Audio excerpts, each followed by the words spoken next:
This week on the Myths and Legends podcast, it's the story of the old nanny goat from Nepal. You'll see that throwing food at strangers is a great way to make friends, especially if those strangers are talking animals. Then, on the Creature of the Week, you'll see that trusting a horrifying-looking woman in the forest might just save your marriage before it even starts.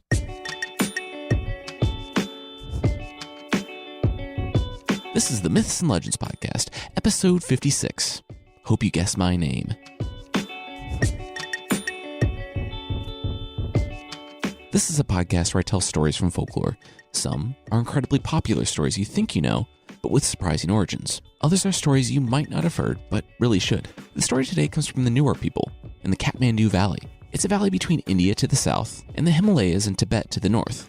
And it's in modern-day Nepal. It's home to the most populous city in Nepal, Kathmandu.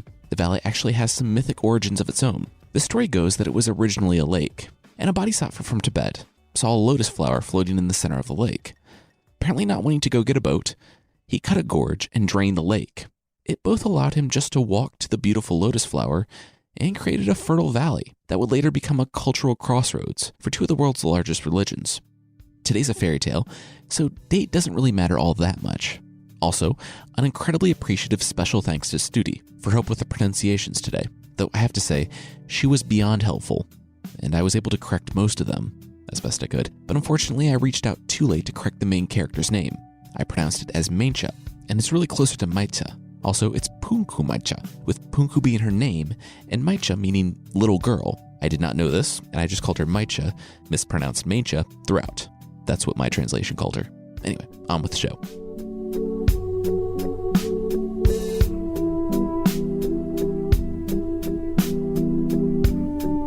Maincha didn't know it, but she had a very common problem, for folklore at least. She was sweet and pure of heart and all that, and unfortunately, her mother died. This was heartbreaking in and of itself, made all the worse by her father remarrying and then promptly disappearing from the story, as the spineless dads from folklore are wont to do. Since evil stepmothers are evil, the woman was surprised that, after years of malnutrition, Maincha was not only not starving to death and looking malnourished, but appeared to be much healthier than her considerably more evil stepsister. One day, the stepmother tasked her daughter, the stepsister, with following Maincha on her duties to take the livestock out grazing. She followed the trampled grass and the muddy hoof prints out to the wilderness, and then the younger sister saw them. Maincha was facing Duocholecha, which means the old nanny goat. She was an old goat, the oldest of the group actually, and the nanny goat's chest was heaving up and down. Then, the goat vomited. Maincha, though, was not disgusted by the vomit. In fact, she was prepared. She held out her hands and caught the hot vomit before it splattered on the ground. Without hesitating, Maincha brought her hands to her face and drank the vomit. The evil stepsister couldn't really help it, and reflexively yelled out, "Oh my gosh, no, that's disgusting." The nanny goat bleated and ran off to join the others, while Maincha's eyes darted toward the jungle, toward the stepsister. The stepsister knew Maincha could recognize her voice. She might as well come clean, and the stepsister walked out from the jungle. Maincha wiped the vomit from her mouth and smiled an awkward smile. "Hi, sis. How much of that did you see?"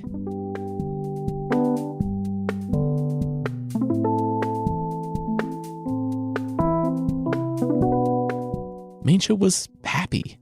For the first time since her mother died, she felt like she had a friend. A human friend.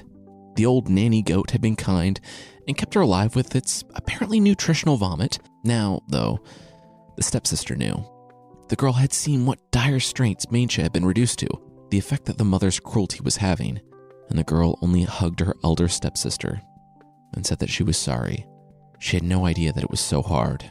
Her mother just told her Maincha was bad and needed to be punished. She didn't know any better. She said she would help Maincha and advocate for her to the stepmother. The stepsister would even share her meals secretly, and she didn't even need to vomit them back up first. The pair laughed. Time passed and they talked like they never had before. When the afternoon sun began to sink lower over the jungle, they walked back to the house, holding hands, and for the first time, Maincha felt like she had a sister. For the first time since her mom died, she felt like she had a family. As they were walking up to the house, hand in hand, the stepmother saw them from the window. She came out, put her hands on her hips, and cocked her head. What was this? Had her daughter turned on her too? The sisters walked up until they were standing 5 feet from the mother, still holding hands. Maincha was happy. She had an ally now. She had a friend. Then, the stepsister pulled her hand away from Maincha and glided to her mother's side. "Mother," she said, "she's eating the old nanny goat's vomit. That's how she's not starving, and that's why she looks prettier than me." "Good girl," the mother said, her eyes not leaving Maincha's. "And what do you think we should do?" she asked her daughter. "Well, kill the old nanny goat, of course," the stepsister said, and gave Maincha a look that said, "What, you thought that we were friends? Sisters? That's just pathetic." Maincha ran to the old nanny goat and hugged her, and the stepsister ran off to get something. The mother calmly walked through the herd with a cold smile on her face until she came to Maincha, furiously weeping and holding the old nanny goat close. The stepmother rolled her eyes, and that's when the stepsister returned with the knife. "Step away from the goat, Maincha," the stepmother demanded, but Maincha refused. So the stepmother grabbed the goat, wrenching it from the young woman's grasp. The girl was sobbing, and the stepmother spitting curses, and the goat was bleeding loudly. To everyone else, the goat was just speaking goat, but Maincha heard words. She heard, "Maincha, whatever has to happen will happen. I will die, but don't worry, bury my bones in the garden, and there will spring up a big tree, which will yield lots of sweet rice dumplings. In that way, I can keep caring for you after death. Goodbye, Maincha." The goat kicked away from Maincha and into the stepmother's grip, who laughed. Even the goat didn't want to be by the girl. The mother motioned to the stepsister to grab Maincha's head and make her watch. This is common in Cinderella stories, where the stepmother finds the Cinderella character as being helped by a matronly animal and subsequently kills the animal. Though I won't call this a Cinderella story. We'll go over all that at the end. In most of the ways that I've seen, the stepmother does it in secret, in the night, like the Chinese story of Beauty and Pockface that we talked about way back when. This evil stepmother, though, truly lives up to her name. She didn't do it in secret. She wanted Maincha to watch as she cut the old nanny goat's throat, and the animal bled out on the ground, right in front of the girl, bleating until it lost consciousness and died. The stepmother wanted Maincha to see what would happen to those that helped the young girl, even if they were just animals. The stepmother wanted Maincha to know that she had no hope. Some servants skinned the old nanny goat, and the family had a feast. Cruelly enough, this was the one meal in years where Maincha was allowed to both sit at the table and eat her fill. But the young woman refused. The stepmother shrugged. If Maincha wants to go hungry, it was her own fault.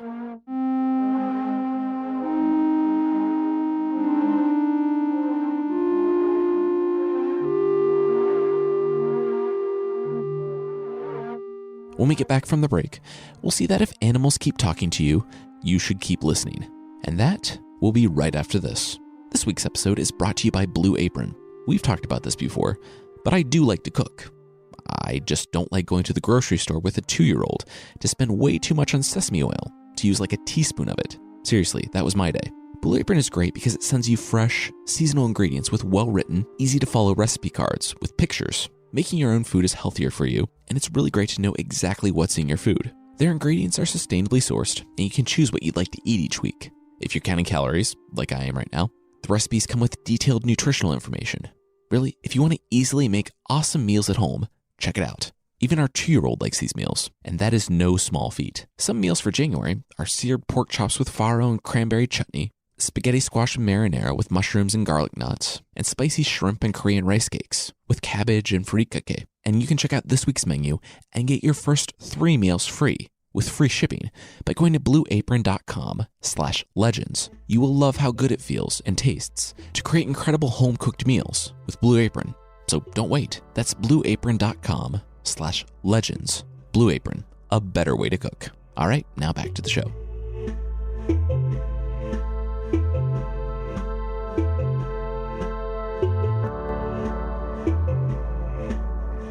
It was the middle of the night, but Maincha was still awake. She had finished her many, many chores hours ago and went to bed without eating, again. But tonight was the night. She heard the last servant go to bed and crack the door of the cellar where she slept. She stole out of the kitchen to the pots that were still warm on the stove and collected the bones of one of the only friends she had ever known. Everyone was surprised when a tree grew in the garden in only a matter of days, as that is generally rare. No one knew why or how, but from it hung Yomari, a type of rice dumpling that, on the outside, is dumpling, and on the inside has kind of a sweet, syrupy, nutty filling. The only issue? The dumplings were high in the tree. The stepmother and the servants couldn't climb it, and the stepsister wasn't allowed. It wasn't safe. So only Mainsha could reach the treats in the top of the tree, in the secluded corner of the garden. She would slip away from her duties when the pain in her stomach became too great, and remember the kind nanny goat. One day, while sitting in the tree, she bit into one of the hot yomari, and the filling squirted down below. She heard a, "Hey!" and then, "Oh wow, this is great." She looked down and she saw a hunched elderly couple resting in the shade of the tree, wiping the filling from their arms and licking it from their fingers. They looked up and smiled and said hi to Mainsha. They said that the dumplings were delicious and what? Were they growing on the tree? That's amazing. Would the girl toss a few down? Mainsha said sure. There were so many on the tree that she couldn't eat them all, no matter how hungry she got. She gathered 3 or 4 and tossed them down to the elderly couple. She heard 3 or 4 splats and then waited. She said she couldn't see. Did the couple get the dumplings? No, the old woman said. They all exploded when they hit the ground, but the bits that splattered all over their clothes were pretty good. Mainsha said that she was sorry and gathered a few dumplings in her smock and made her way carefully down the tree. She saw the elderly couple with the dumplings splattered all over them. She apologized again, and they waved it off. It was no matter. They were poor and the clothes weren't anything special. They were just happy for the dumplings. They thanked the girl, and they all sat and shared the dumplings. The poor elderly couple that never had any children, and the young woman who had, effectively, lost both of her parents. They talked, and the elderly couple began to look on Mainsha with more and more sadness. They told her all they ever wanted was a child, but it never happened.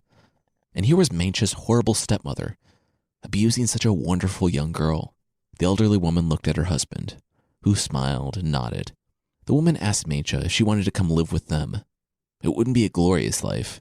The elderly couple struggled daily, but she would have enough to eat, and she wouldn't have to do back-breaking labor or sleep in a cellar, fighting the rats for space. Mainsha hesitated, but she thought about it. Would her stepmother even notice if she never returned? Well, she would probably notice, but she probably wouldn't care. She had been passively trying to kill the girl since the stepsister was born. Mainsha nodded. Yes, she would do it. She would come to live with the elderly couple. The old woman hugged her and told her that they had always wanted a daughter. It was a small home by a river, about a half a day's walk from Mainsha's family farm. The couple showed Mainsha their one-room house. It was small, and she would have to sleep between the couple on their makeshift bed, but she would have a bed, and she could come and go as she pleased. And she was finally free of the stepmother. It wasn't much, but it was a life, and Mainsha knew that she could be happy here. The elderly couple said that they were going to go bathe in a nearby river, on account of way too many dumplings splattering on them by the tree. They'd be back in a bit, but in the meantime, would Mainsha mind getting dinner started? They just had the supplies for chitamari. It's like a paper-thin rice bread. It's kind of like a rice crepe. Mainsha had prepared many meals that she wasn't allowed to eat, so yes, she knew how to make chitamari. The elderly couple smiled and went to go take a bath. Mainsha worked happily in their small kitchen, rolling and then cooking the chitamari on the stove. Then, out of the corner of her eye, she saw something. It darted across the floor. She turned quickly and saw it was a mouse. But unlike most other mice that would run and hide, this one was up in the cupboards. And that's when Mainsha saw its tiny mouse mouth move. "Hi," it said. "I have a secret." "Oh, okay. And?" said Mainsha, who at this point was way too comfortable talking to strange animals. "And I'll tell it to you. If you give me a little bit of that bread," the mouse said, and put his adorable, disease-ridden paws together. It was a fair trade. The mouse couldn't eat much, and on the chance that she was actually hallucinating and the mouse wasn't talking to her, well, it was only a bit of the bread. She gave it the food, and the mouse took it and ran away. She shrugged. In moments, though, it was back and said, again, that it had a secret. But he did not say how much bread he would need. He assured Mainsha that the amount was between the morsel that she just gave him and all the bread in the house. And it was a really important secret. No rush, though. Mainsha tore off a bigger piece and tossed it to him, and again he ran off, and then, in moments, he was back, again saying that he had a secret. She tossed him an even larger piece of bread, and he sized it up, sat down, and began eating. She was finished making the bread at this point, and just sat down and eagerly awaited the talking mouse's secret, as any sane person would do. He asked her, "How long does it take to bathe?" She cocked her head. What did that mean? The mouse said, "Let me be clearer. When did you last hear splashing in the river?" The girl said that didn't mean anything. The couple might just be done bathing. What did he mean? The mouse smiled and took another bite, finished chewing, and swallowed. "Listen," he said. "What do you hear ringing out on the wind?" From far away. The girl shook her head. She said she was sorry. She still wasn't following. It had been a long day. The mouse sighed. "It's a grindstone. The people that brought you here, they probably came to you in the form of the nicest people you've ever met, right?" The mouse sighed again. "They weren't people. They were demons. Right now, they are almost out of earshot, sharpening their knives. The girl was making bread, right? Well, what did she think they were going to eat with that bread?" Mancha shook her head. She refused to believe the mouse. She said that the elderly couple was poor, that they didn't have money for meat or vegetables. The mouse shook his head as he finished the last piece of bread. They had done this sort of thing before. There have been others. So many children. The couple watches children for weeks to pick out the vulnerable ones that wouldn't be missed, ones that would be forgotten. The mouse had seen it happen so many times. But Mancha had been nice to him, so he would be nice to her. The ringing of the grindstone far off had just stopped. Mancha had minutes, and she must not leave through the front door, but lock it and dive out a window. Also grab a bag. The demons were thieves, too, and they had untold riches stashed within the walls. Mancha had about 3 minutes to grab as much as she could, spit on the steps by the front door, and get out the window. Mancha was confused. "Spit on the steps?" The mouse said, "Yeah, if you spit on something, it will keep talking in your voice long after you've been gone. It happens all the time in folklore. My guess is that is because it's part of your body you're leaving behind, so it can talk as if you're here, but what do I know? I'm just a mouse. Also, you now have 2 minutes." He led Mancha to a wall, and as she tore open a hatch, gold coins, gemstones, and silver poured out onto the floor. She scooped as much as she could into her bag, and the mouse squeaked. 1 minute. She rushed to a window and pushed the shutters open. "Don't forget the spit," the mouse squeaked. He was riding on her shoulder at this point. She dropped the bar to the door and spat a few times on the stairs. She flung the riches out the window and heard the mouse squeak. "Goodbye. Now run as fast as you can." She felt the mouse run down her back and returned to the house as she struggled out the window. It was almost night now, and she didn't know the area, but she ran until her muscles burned and she couldn't breathe, and then she ran some more. Every time she didn't know if she could go on, she only thought of the elderly couple returning with evil, hungry smiles on their faces, knives in hand. They did return, and finding the door locked, they pounded on it, and they asked Mancha to please open up the door. And the spit, yes, the spit, like the mouse said, that's pretty common, said that she'd just be 1 more minute. And when a few minutes passed, and she kept saying, "Oh, it'll just be 1 more minute," the elderly couple became anxious. Seconds later, the bar on the other side of the door splintered and broke. They saw their gold and silver all over the floor, shook their heads, and cursed. She had gotten away. Mancha ran for hours until she found the road, and it was another 45 minutes until she knew where she was. It wasn't until the sun began to rise over the mountains that she saw her home. She burst through the door and collapsed. She didn't know what she expected to find inside. Probably the whole house asleep and not missing the unwanted daughter at all. That was not what she found. Her stepmother was there, and she had been sitting up with the father all night. He had returned from his travels the previous afternoon to surprise the family, but was beside himself when Mancha didn't return that night.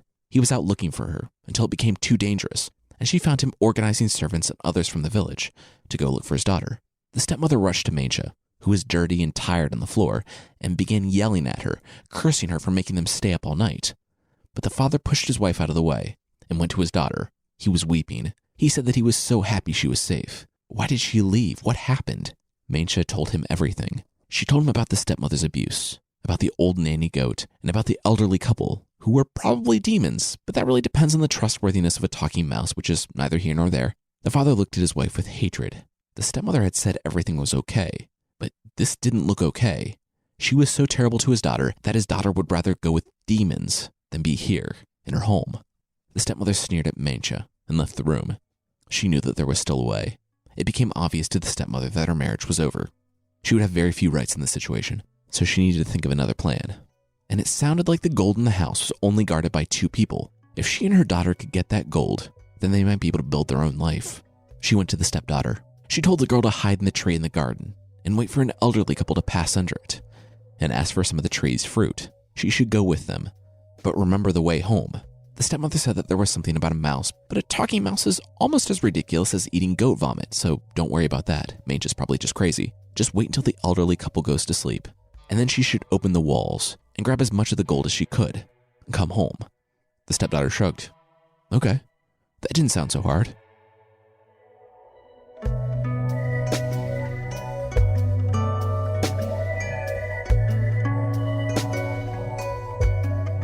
Waiting in the tree later on that morning, the stepdaughter saw the harmless old couple come and inspect the leaves.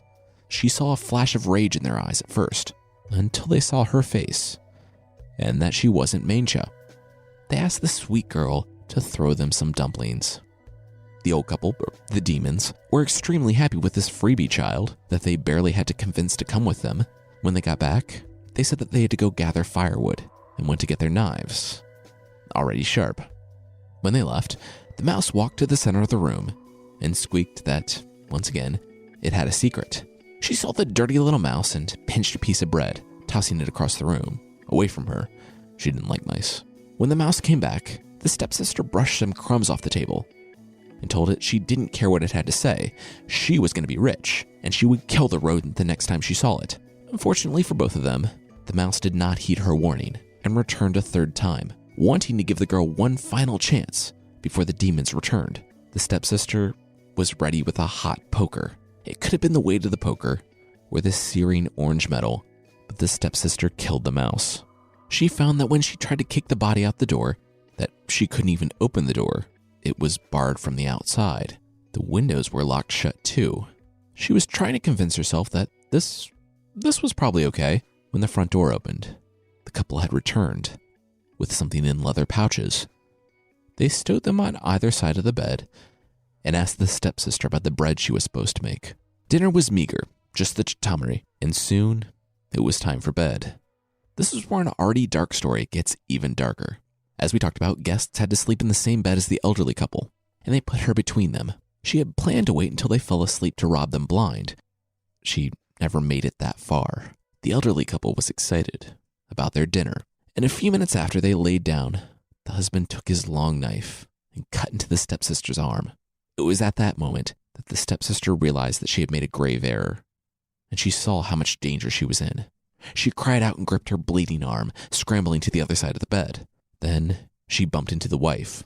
She heard, in an otherworldly voice, "Oh, is my husband pinching you? Come over to my side of the bed, where you'll be safe."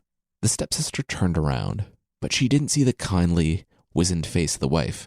But in the glow of the dying fire, she saw the round, red face and wild black hair and white fangs of a Laki, a demon. The demon was holding a knife. In the stormy night, far off in that lonely house by the river, no one heard the stepsister's final screams. The next morning, early, before the sun rose, a stooped elderly couple was seen making their way to the garden with the dumpling tree and hanging what appeared to be wind chimes on it. They left and were never seen in that area again.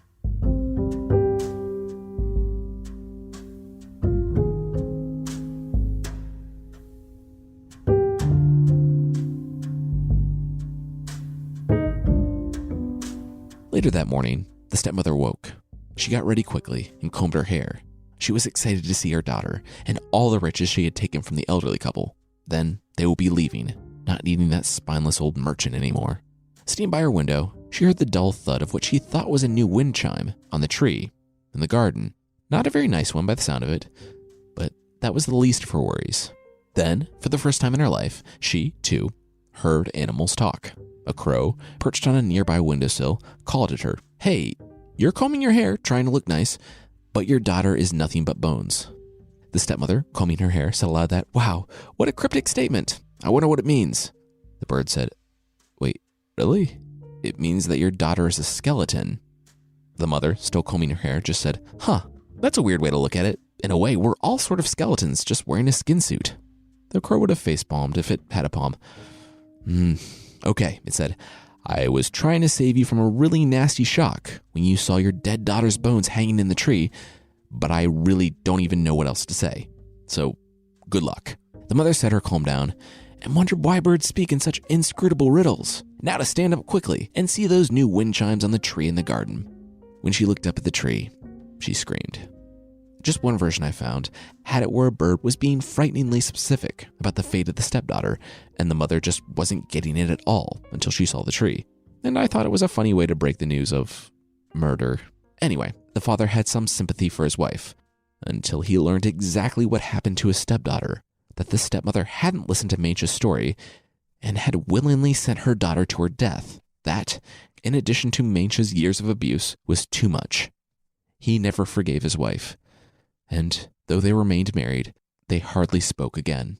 The father did beg Maincha for her forgiveness, saying that he had no idea what was going on, and that he would try for the rest of his life to make it right. The gold that Maincha brought back was enough so that her father didn't need to travel so much, so that he could stay home. Because of her deep shame, the stepmother was no longer a threat to Maincha, and the girl grew up, once again happy and safe, and once again part of a family.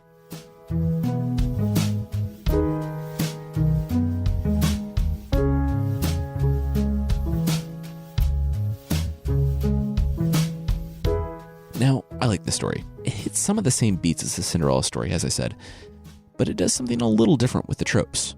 I mean, you have the evil stepmother and stepdaughter, the supernatural helper, the talking animals, and the ineffective father. But in general, Cinderella's story seemed to end with the persecuted heroine fleeing the abusive situation and going to live with her new husband, Prince Charming, a man of some station or means, and the mother and or sisters experiencing some sort of brutal repercussion for their abuse, usually supernatural in nature. But in the story, there was no Prince Charming, only a seemingly nice elderly couple. And the first time I read the story, I thought that was going to be her out. But they were demons, and she actually ran back home and talked to her father, something that I've never seen happen. The fathers usually just disappear or die. Maincha wasn't allowed to flee her life, but she had to confront the very problem that had caused her to leave, and actually ended with a happy relationship with her father, and the stepmother being brought to justice, in a sense, and revealed and shamed for her abuse. Not to get too 21st century, but Maincha learned that she didn't need a Prince Charming to come save her, but that she was strong enough to confront and overcome the problems in her own life. Okay, so I was doing a good amount of research on goats in Nepal for this episode and found numerous articles by Heifer International, a charity that provides livestock, education, plants, and more for people in areas with a history of poverty. It provides food, a source of income, and helps to empower people and build sustainable commerce. Basically, you can send a goat or cow or even a water buffalo to people in need, and they can use it to better their lives. Right now, they have a campaign to empower women in Nepal. Like in today's story, there sometimes aren't enough forage plants near farms, so oftentimes women will need to take their goats into the forest to graze, with massive amounts of mosquitoes and tigers. This particular project works with women in Nepal, providing them seeds for forage plants, so they don't need to take long, dangerous treks. And then they provide them with goats, as well as access to educational materials, milk collection and chilling centers, and more. After today's story and discovering this in my research, I was moved to do something.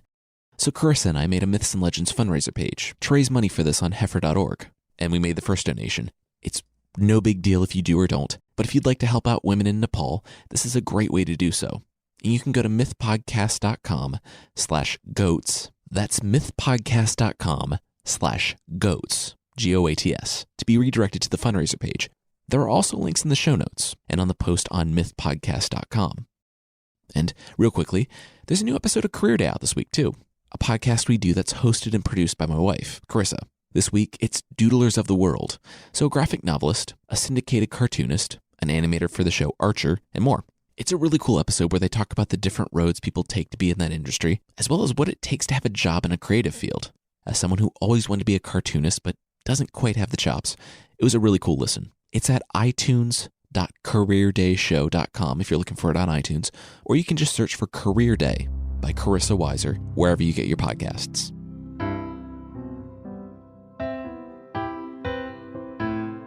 The creature this week is the Habitrot from Scottish folklore. One day, a beautiful young woman was walking along the hills of Scotland when she found a rock. It was a normal rock with a normal hole in it, and without thinking, she put it up to her eye. As she skipped along, she went another few feet before she stopped and screamed. She dropped the rock, but the thing was gone. She picked it back up and looked through the hole, and she realized she could only see the creature through the hole in the rock, and wow, was the creature rough to look at. It was an elderly creature sitting by a tree, spinning flax, and apparently all that spinning had deformed her lip, flattened her thumb, and, of course, given her flipper feet. The creature, far from being as evil as she looked, was ecstatic that someone could see her. She waved and smiled at the young woman, and the woman was convinced to come over and take a seat. There have been like 2 instances in the Creature of the Week section where following the call of a creature into the forest does not end in deadly tickle fights or someone being eaten. This was one such instance. The Habitrot and the young woman had something in common too. The young woman also knew how to spin, and her mother bragged that she was the best and fastest spinner ever known. This was not true. 1, because the Habitrot was the best and fastest spinner ever known, and 2, because the young woman's mother just wanted the young woman to marry the local lord. As we saw in the Rumpelstiltskin episode, you should only lie to rulers about your child's spinning ability if you don't actually care about the life of your child, and you want them to seek supernatural creatures of varying degrees of sketchiness. Luckily, the Habitrot is on the normal side of the sketchiness continuum, and she agreed to help the young woman. Cut to the next night, where the Habitrot snuck into the young woman's room and spun the enormous pile of flax. The lord was happy, and ever the hopeless romantic, said he planned to put his new wife's ability to work. Every night, for the rest of her life, she would spin flax. Fairy tale romances are truly magical. The young woman went in tears to the Habitrot's home, under the tree where she was first seen spinning. Their lie would be revealed, and the young woman would be killed. The elderly creature put her arm around the girl and said to leave everything to the Habitrot. The next day, at the wedding, the young girl waited until she was told to kiss her husband. She didn't, and she shoved the stone in his eye and turned him toward the audience. And he was face to face with the Habitrot, with her deformed lip, flat thumb, and flipper feet. She grabbed his face and told him to look at her. Really drink it in, absorb the ugliness. All this, came from spinning. This is what your wife will look like if you make her spin flax. Is that what you want? Do you want your wife to look as ugly as me? The Lord shook his head. Are you going to make her spin flax every night? The Lord shook his head. All right, good talk, the Habitrot said. Now take the stone off your eye. You may kiss the bride. The Habitrot went away smiling, and from that day forward, the young woman never had to touch a spinning wheel ever again.